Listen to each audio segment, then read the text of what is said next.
আকাশের যে অবস্থা দেখে মনে হচ্ছে আর কিছুক্ষণ পরেই উঠবে মারাত্মক ঝড় বৃষ্টি। তা তারানাথের বাড়ি গেলে কেমন হয়? প্রস্তাবটা একেবারেই মন্দ বলনি। তাছাড়া মাস দুয়েক হলো আমরা তারানাথের বাড়িতেও যাইনি। কাজেই চলো, ঠাকুরমশাইয়ের একটু খোঁজ খবরও নেওয়া হবে, তার সঙ্গে খাসা একখানা গল্পও শুনতে পাবো।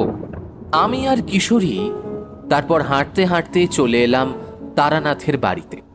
নিয়ম মতো এক পাতা পাসিং শোয়ের প্যাকেট আর এক ঠোঙা তেলে ভাজা নিয়ে সোজা উঠে এলাম তারানাথের বাড়িতে। ততক্ষণে বাইরে বেশ ঝোড়ো বাতাস বইতে শুরু করেছে, তার সাথে গুড়গুড় শব্দ করে বজ্রপাত। দেখলাম তারানাথ তার তক্তপোষের উপর বসে একখানি পুরনো পুঁথি নিয়ে নাড়াচাড়া করছে। পুঁথিটা দেখে মনে হচ্ছে সেটা অনেক পুরনো। পুঁথির পাতাগুলো কেমন একটা হলদেটে হয়ে গেছে। আমাদের দেখেই সেই পুঁথিটাকে খুব সাবধানে অতি যত্নে গুছিয়ে একপাশে রেখে দিল তারানাথ। তারপর একগাল হেসে আমাদের দিকে তাকিয়ে বলল, আরে তোমরা এসো এসো, আমি ঠিকই ভেবেছিলাম আজকে ঝড় বাদলার দিনে তোমাদের দেখা নিশ্চয়ই পাবো। তা সব কুশল মঙ্গল তো? আপনার আশীর্বাদে সব কুশল ঠাকুরমশাই। আপনার গৃহিণী চারিমা সব ভালো তো? আমি তারানাথের দিকে পাসিং শোয়ের প্যাকেটটা এগিয়ে দিতে দিতে বললাম, দেবী মধুসুন্দরীর কৃপায় সব আপাতত ভালোই চলছে। এই চারিমা, তোর কাকুদের জন্য একটু ভালো করে মুড়ি মেখে আর চা করে নিয়ে আয় তো। তেলে ভাজাগুলো এনেছে ওরা, ওই দিয়ে খাওয়া হবে। আচ্ছা ঠাকুরমশাই, ওখানে একটা লাল রঙের কাপড় মোড়ানো পুঁথি দেখলাম, ওটা কিসের? দেখে তো বেশ পুরনো বলেই মনে হলো। হ্যাঁ, ওটা বেশ পুরনো। আমি একবার উপহার হিসেবে ওই পুঁথি পেয়েছিলাম। ওই পুঁথির মধ্যে লিখিত রয়েছে মহাতন্ত্রের কথা। ওই পুঁথির দাম যে কোনো হিরে জহরতের চেয়ে 1000 গুণে অধিক।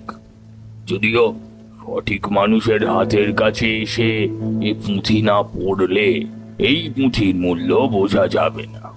এই পুঁথি আমার কাছে রয়েছে আজ প্রায় 30 বছরের ওপর, আর এই পুঁথির আসল বয়স প্রায় 1000। বাবা রে, এ তো বহু পুরনো পুঁথি। তা কি করে পেলেন? সে এক লম্বা কাহিনী, এবং আমার জীবনে ঘটে যাওয়া সমস্ত ঘটনার মধ্যে বেশ স্মরণীয় একটা ঘটনাও বটে। তাহলে দেরি না করে এই ঘটনাটাই বলে ফেলুন না ঠাকুরমশাই। বাইরে তো বৃষ্টি শুরু হয়ে গেছে, সাথে বিদ্যুৎও চমকাচ্ছে, জমবে। চারি এরই মধ্যে চা আর মুড়ি মাখা এনে রেখে সাজিয়ে দিয়ে গেছে সামনে। সে আজ থেকে বহুদিনের আগের ঘটনা।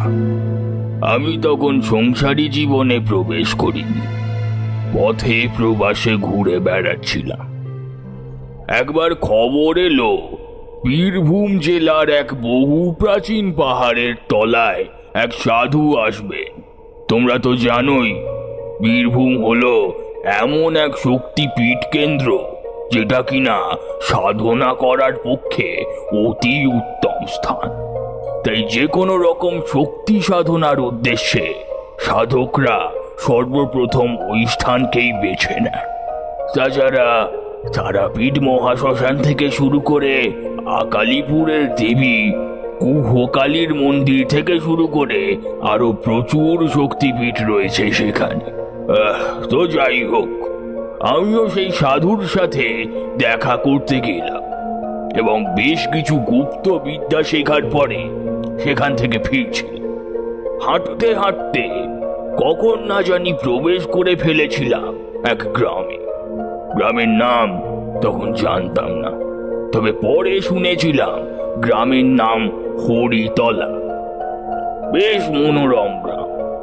সময়টা ছিল শীতের শেষ, তাই আবহাওয়া বেশ ভালো ছিল।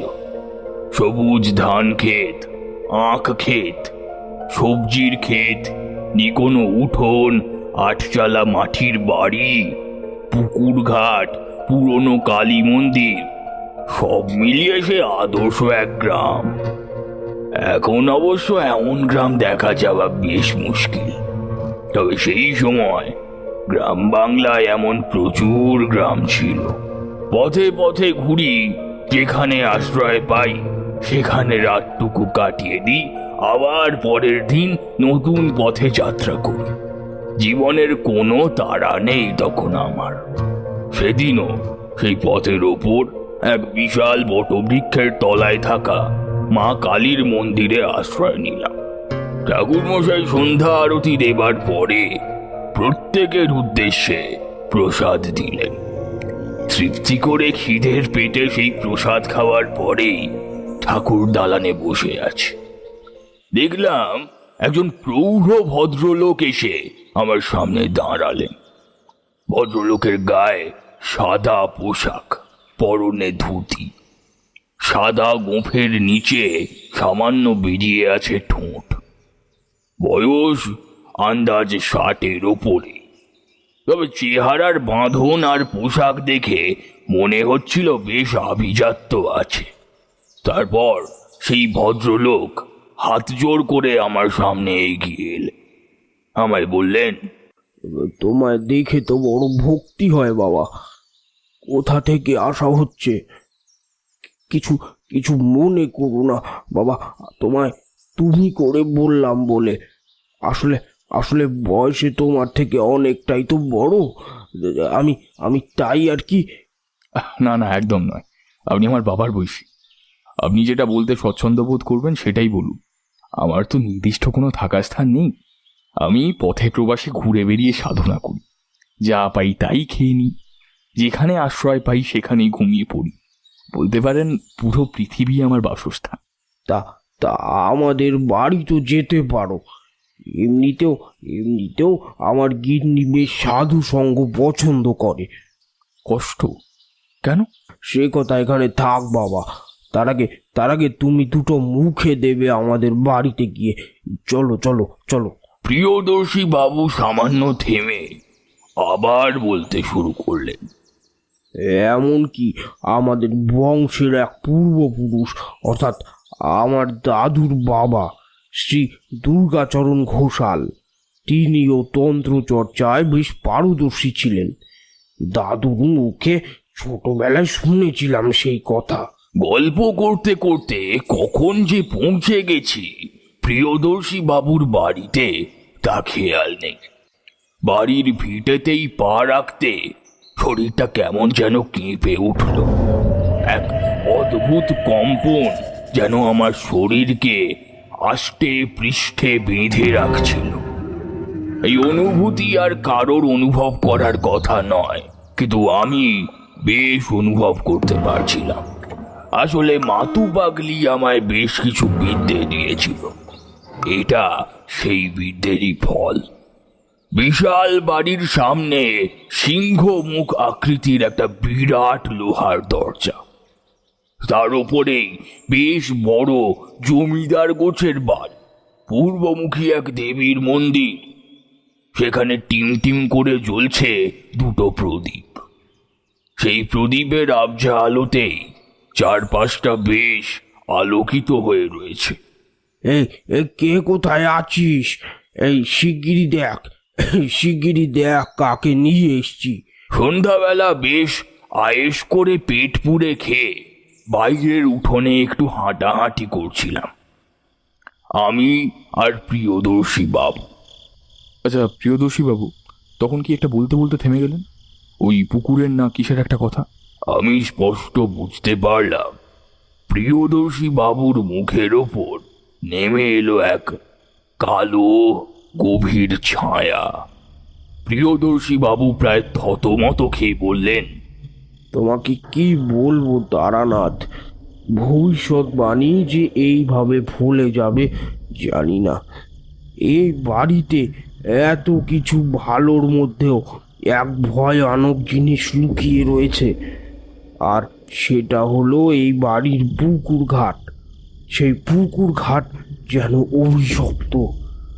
আমার দাদুর বাবা ও পুকুর ঘাটেই ডুবে নিজের প্রাণ বিসর্জন দেয়, আর তিনি ভবিষ্যৎবাণী করে বলেছিলেন যে আজ থেকে 3 নম্বর পুরুষের সময় এই ঘাট আবার অভিশপ্ত হবে। তখনই আবার নাকি সে জেগে উঠবে, আবার নাকি তার প্রতিষ্ঠা করতে হবে, নয়তো নয়তো বংশের কেউ নাকি আবার মারা যাবে, ঠিক আমার দাদুর বাবার মতোই। আবার আবার এটাও বলেছিলেন যে সে নিজেই নাকি জানিয়ে দেবে তার অস্তিত্ব, কিন্তু আমাদের নাকি সেটা বুঝতে হবে। কথাগুলো শুনে কেমন যেন একটা খটকা লাগলো আমার মনে। জিজ্ঞেস করলাম, ঠিক কি কি ঘটনা ঘটেছে একটু বলতে পারবেন? আর কেনই বা ওই ঘাটকে আপনি অভিশপ্ত বলছেন? চলো চলো আমাদের চণ্ডী মায়ের মন্দিরের বাইরে গিয়ে বসেই এই সমস্ত কথা আলোচনা করা যাক। সত্যি কথা বলতে, আমি তোমাকে এই বাড়িতে ডেকে এনেছি অনেকটা এই কারণের জন্যই। আসলে বাড়ির সবাই বেশ ভয়েই রয়েছে, একটা চাপা আতঙ্ক সবার মনের মধ্যেই, কিন্তু কেউ এর সঠিক কারণের সমাধান জানে না। শুধু এইটুকু আমি জানতে পেরেছি যে আমার ঠাকুর দাদার বাবা দুর্গাচরণ ঘোষাল কোনো এক দেবীর সাধনা করতেন। সেই সাধনা নাকি সম্পূর্ণ না হওয়ায় দেবী রুষ্ট হন, আর তখনই তিনি ওই জলে ডুবে মারা যান। পরে তার মৃতদেহ ভেসে উঠেছিল, তবে সে মৃতদেহ রূপ নাকি ছিল বড় ভয়ঙ্কর। যদি হিসাব করা হয় তাহলে তার পরের 3 নম্বর পুরুষ আমি নিজে। আর ভবিষ্যৎবাণী অনুযায়ী ঠিক এর 15 দিন আগে থেকে শুরু হয়েছে ওই পুকুর ঘাটকে নিয়ে নানা রকমের সমস্যা। এই ধরো, পুকুর ঘাটের কাছে গেলে কারোর গায়ে ফোসকা পড়ে যাচ্ছে, কোনো পাখি পশুর সামনে গেলেই অদ্ভুতভাবে তার মৃত্যু ঘটছে। সেদিন তো আমার ছোট বৌমা জলে পুজোর বাসন ধুতে গিয়ে জল এতটাই গরম টের পাই যে তার ডান হাতের অনেকটাই পুড়ে গিয়ে ফোসকা পড়ে গেছে। মাঝে মাঝে জলের ভিতর যেন প্রচণ্ড উথাল পাতাল হয়, জলের রং পরিবর্তিত হয়, আর আর মাঝে বলে ঠাকুর দালান থেকে নেমে মা চণ্ডীর উদ্দেশ্যে প্রণাম করে গাত্রবন্ধন করে নিয়ে এগিয়ে গেলাম সেই পুকুর ঘাটের সামনে। দেখলাম জলের ভিতরটা তখনও টকবক করে ফুটছে, আর মাঝে মাঝে স্রোতের বিপরীত দিকে আলোড়িত হচ্ছে জল, আর মাঝে মাঝেই জলের রং পরিবর্তিত হয়ে কখনো ঘন লাল, কখনো সাদা, কখনো ফ্যাকাশে, কখনো সবুজ কিংবা হলুদ হয়ে যাচ্ছে। আপনাদের বাড়ির পুরনো মাটি এনে আমার হাতে দেবেন। আমি পূর্ব দিকে মুখ করে আজকে সারা রাত ধ্যানমগ্ন হয়ে থাকব। আশা করি কাল সকালের মধ্যেই সমস্ত উত্তর আমি পেয়ে যাব। ততক্ষণ ভুল করেও বাড়ির কেউ যেন আঁশ না ছোঁয়। বেশ, তাই হবে, তাই হবে। তারা তোমার প্রতি আমার অগাধ আস্থা বিশ্বাস আছে। এরপর আমি প্রিয়দর্শী বাবুর বাড়ির মাটি আমার কপাল এবং 2 হাতের কবজি অবধি ভালো করে মেখে নিয়ে গাত্র বন্ধন করে বসলাম গভীর থেকে গভীরতর ধ্যানে। কতক্ষণ যে সে ধ্যানমগ্ন অবস্থায় ছিলাম তা আমি জানি না। একদম গভীরতম পর্যায়ে যখন এসে উপস্থিত হয়েছি, তখনই চোখের সামনে ভেসে উঠল এক সাংঘাতিক দৃশ্য।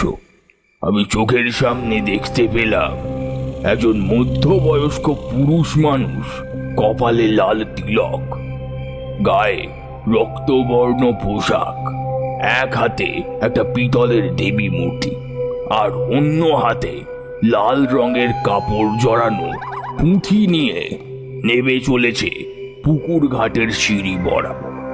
একটা সময় সে নাবতে নাবতে সম্পূর্ণভাবে জলে বিলীন হয়ে গেল, আর তখনই নিজের গলা আর ঘাড়ের কাছের প্রচণ্ড একটা যন্ত্রণা অনুভব করলাম, আর কানে শুনতে পেলাম একটা শব্দ, একটা নারী কণ্ঠের করুণ আর্তনাদ। তারানাথ, আমায় মুক্ত কর। তারানাথ, বহু দিন ধরে আমি এখানে রয়েছি, এত কষ্ট হচ্ছে আমার, আমায় প্রতিষ্ঠা করে ভিটেতে। এদের আর কোনো কষ্ট থাকবে না রে। চোখ বন্ধ অবস্থায় আমি জিজ্ঞেস করলাম, মা, মা গো, কে তুমি মা? আমি দেবী চণ্ডিকা। দুর্গাচরণ আমার সাধনা করে আমার প্রচণ্ড তান্ত্রিক রূপ প্রতিষ্ঠিত করতে চেয়েছিল এই বাড়িতে, কিন্তু সে মাঝপথেই আমার সাধনা ভঙ্গ করে ফেলে। আমার অনুচরেরা ওকে এই পুকুরে ডুবিয়ে মেরে ফেলে, কিন্তু মৃত্যুর আগেই সে আমার এই গোপন মূর্তি আর ওই লাল পুঁথি, যেখানে সমস্ত রকম মহাবিদ্যা মহাতন্ত্রের গুপ্ত বীজ মন্ত্র লিখিত রয়েছে এবং পুজো পদ্ধতি লিখিত রয়েছে, সেটা নিয়ে ডুবে মরে। বেশ মা, আমি তোমায় মুক্ত করব, কিন্তু আমি তোমার আসল ঠিকানা জানি না। তোমার আসল ঠিকানা আমায় বলে দাও মা। এই পুকুরের একদম নিচে কাঠের এক বাক্সের মধ্যে লুকিয়ে রাখা আছে সবকিছু। আমি অপেক্ষা করছি তারানাথ, আমায় মুক্ত করো, আমায় মুক্ত করো। আমি চোখ খুললাম। ততক্ষণে চারপাশে পাখির ডাকে ভোর হয়ে এসেছে। সাধনা ভঙ্গ করে উঠে পড়লাম। আজকে আমার অনেক কাজ। প্রিয়দর্শী বাবু সহ বাড়ির সকলকে আমার গতকাল রাতে দেখা সমস্ত ঘটনার কথা জানালাম। প্রিয়দর্শী বাবু, এখন এই জলের মধ্যে নেমে আমাকে মূর্তি উদ্ধার করতে হবে। কিন্তু এই যে আগুনের মতন গরম জল, ভয় পাবেন না, আমি মন্ত্রশক্তির দ্বারা নিজেকে বন্ধন করে রেখেছি, তাই এই তীব্র উষ্ণতা আর যাই হোক আমার কোনো ক্ষতি করতে পারবে না। এরপর আমি মন্ত্র পড়ে নিয়ে সমস্ত গায়ে ছাই এবং ভস্য মেখে কাল ভৈরবের বীজ মন্ত্র স্মরণ করতে করতে সেই জলের ভিতরে ঝাঁপ দিলাম। বেশ কিছুক্ষণ জলের মধ্যে সাঁতরানোর পরে আমার হাতে এলো একটা ভারী বাক্স। সেটা নিয়ে আমি সোজা ডাঙায় উঠে এলাম। সেই বাক্স থেকে বেরিয়ে এলো একটা লাল রঙের পুঁথি আর একটা ফুট 2 উচ্চতার পিতলের দেবী মূর্তি। তারপর সেটাকে ধুমধাম করে তাদের বাড়ির মন্দিরে প্রতিষ্ঠিত করার পরে প্রিয়দর্শী বাবু আমাকে আলাদা করে ডেকে বললেন, তোমাকে দেখে মনে হয়েছিল একজন প্রকৃত সাধক তুমি তারানাথ। তুমি আমাদের যে কত বড় উপকার করলে তার তার হিসাব তুমি নিজেও জানো না। আমি তন্ত্র শক্তির কিছুই জানি না, তাই আমি এই লাল কাপড়ে বাঁধানো পুঁথিটাকে নষ্ট হওয়ার থেকে তোমার হাতে উৎসর্গ করতে চাই। এ আমার ঠাকুর তার পিতার নিজের হাতে লেখা পুঁথি। এ পুঁথির জন্যই তার অকালে মৃত্যুবরণ করতে হয়েছে, তাই এই পুঁথির মর্যাদা তুমি রাখো। সেদিন আমি বড় খুশি হয়েছিলাম। এর মূল্য হয়তো প্রিয়দর্শী বাবু নিজেও জানতেন না, কিন্তু আমি বুঝতে পেরেছিলাম এর মূল্য সাংঘাতিক রকমের। তারপর থেকে আজকে এতগুলো বছর এই পুঁথি আমার কাছেই সংরক্ষিত রয়েছে। উপযুক্ত মানুষের হাতে এই পুঁথি তুলে দিয়ে তবেই চোখ বুঝব। ঠাকুরমশাই, বেশ লাগলো কিন্তু আজকে মা চণ্ডীর অদ্ভুত সুন্দর কাহিনীটা। যাক, বাইরে বৃষ্টি এখন বেশ কমে এসেছে। চলো হে বিভূতি, বেরা যাক। বেশ, তবে তোমরা তাহলে আবার এসো। আমি অপেক্ষা করে থাকবো কিন্তু তোমাদের। আমার জীবনের আরো বেশ কিছু ঘটনা এখনো তোমাদের শোনা বাকি।